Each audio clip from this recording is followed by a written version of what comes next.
Friday, January 31st, 2020 at 10:32 p.m., Dr. Fauci gets an email from Christian Anderson. Christian Anderson's a British researcher who's received numerous grants from NIH. Two really important sentences are in that email. Two sentences that get Dr. Fauci's attention. The first is this: the unusual features of the virus make up a really small part of the genome.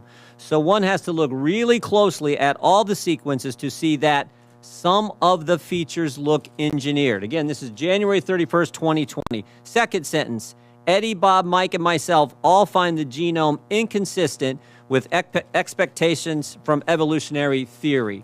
Email arrives 10:32 to Dr. Fauci on January 31st, 2020. 2 hours later at 12:29 in the morning, Dr. Fauci sends an email to his top deputy, Mr. Hugh Auchincloss.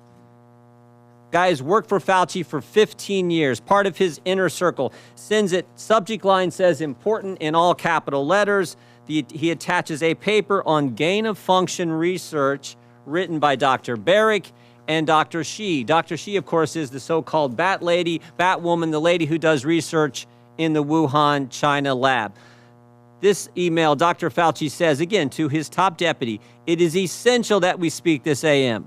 Keep your cell phone on, read this paper. You will have tasks to do today that must be done. Notice the intensity. Notice the focus. I mean, this is the house is on fire email here. Now, 2 hours after that, at 2:48 in the morning, Dr. Fauci's busy this morning. 12:29, that email he sent to Dr. Auchincloss, his top deputy. 2 hours later at 2:48 in the morning, he sends another email, this one to Robert Kadlec, Assistant HHS Secretary, Trump appointee, not part of his inner circle, and he attaches a different article to this email, one that says the virus came from an animal, that downplays any lab leak theory. Now, again, notice the tone of this one. Bob, this just came out today. Gives a balanced view. Best, Tony. I mean, totally different from the previous. This is one like, oh, if you get a chance, read this, gives a balanced view. So the tone is different, but also that sentence, gives a balanced view, it's not true either. That's just not accurate. This article downplays, as I said, the lab leak theory, emphasizes evolutionary cause to the virus. What happens next? What happens next? Later that same morning at 11:47 a.m., Dr. Fauci's deputy gets back to him. I just want to read you this whole email. The paper you sent me, the one he sent him on, that was written by the virologist from Wuhan, China, and Dr. Barrick, the paper you sent me says the experiments were performed before the gain-of-function pause, but have since been reviewed and approved by NIH. Not sure what that means, since Emily, someone else who works for Dr. Fauci, is sure that no coronavirus work has gone through the P3 framework, which, of course, is the oversight body that's supposed to approve any grant dollars going for gain-of-function research. No coronavirus work has gone through the P3 framework. Final sentence, she will try to determine if we have any distant ties to this work abroad. She will try to determine if our fingerprints are on any of this. All these emails happen in 13 hours. So 13 hours after Dr. Fauci gets the initial email from Christian Anderson saying, looks like this virus is engineered, not consistent with evolutionary theory, Dr. Fauci knows some important facts. First, Dr. Fauci knows there's a lethal virus on the loose that started in Wuhan, China. Second, he knows the American taxpayers have funded gain-of-function research in Wuhan, China.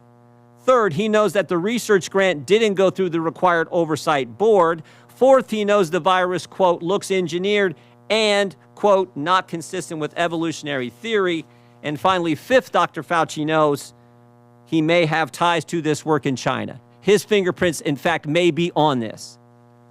So what does Dr. Fauci do next? After he says, oh, whatever, what does he do next? He organizes a conference call for later that same day. I mean, this is the busiest 24 hours I think I've ever. He organizes a conference call, 12 people on the call. Dr. Fauci and 11 virologists from around the world.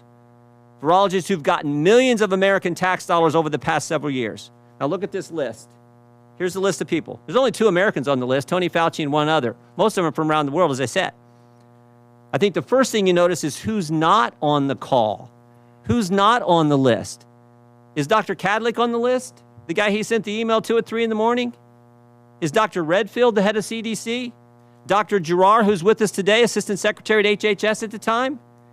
Dr. Birx, the lady who's soon to be COVID response coordinator. In fact, there's no one from the government on the call except Tony Fauci. Tony Fauci and 11 other individuals who got a bunch of American tax dollars over the years. What happened on the conference call? The short answer is we don't know. We don't know what they talked about. I mean, I think we got a good idea. We don't know for sure, but we do know what happened 4 days later.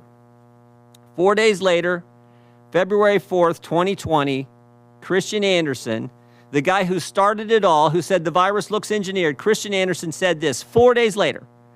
The crackpot theories going around at the moment relate to this virus being somehow engineered. That is demonstrably false, close quote. What? In 4 days, this guy went from this looks engineered to now that's demonstrably false. 4 days, he went from this isn't consistent with evolutionary theory. Now we know it's totally evolutionary. But it gets even better. It gets even better. Mr. Anderson and 3 of the other people on this call write an article a few weeks later that says COVID is not a laboratory construct.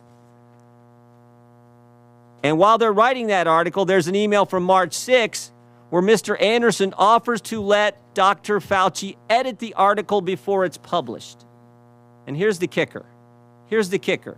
When the article is published, Dr. Fauci cites it at a White House press conference when he is asked by a reporter about the origin of the virus. Cites the very article he put in motion on the conference call and he was allowed to edit. At the White House, where he's supposed to be giving the American people the truth, he references an article that he manufactured. Now, maybe I'm wrong about all this. Maybe it didn't work out this way. I think I'm right. Maybe it didn't work out this way. But it would have been nice, Mr. Chairman, if Dr. Fauci would come today and answer our questions. He could have come here and defended himself, but he didn't have the courage to do it. And you know who else wouldn't come? Remember that email about the P3 framework? We invited Dr. Hassel to come too. He's the individual who chairs that oversight board. We invited him to come today too, and he wouldn't come. I'm convinced these guys knew right from the get-go what the truth was, and they misled the American people. Oh, here's the other thing. You know that conference call? That conference call? We got the emails regarding the conference call from February 2nd. All these guys were emailing back and forth. They were on that conference call. Here's what we got on the FOIA request. Here's all their emails.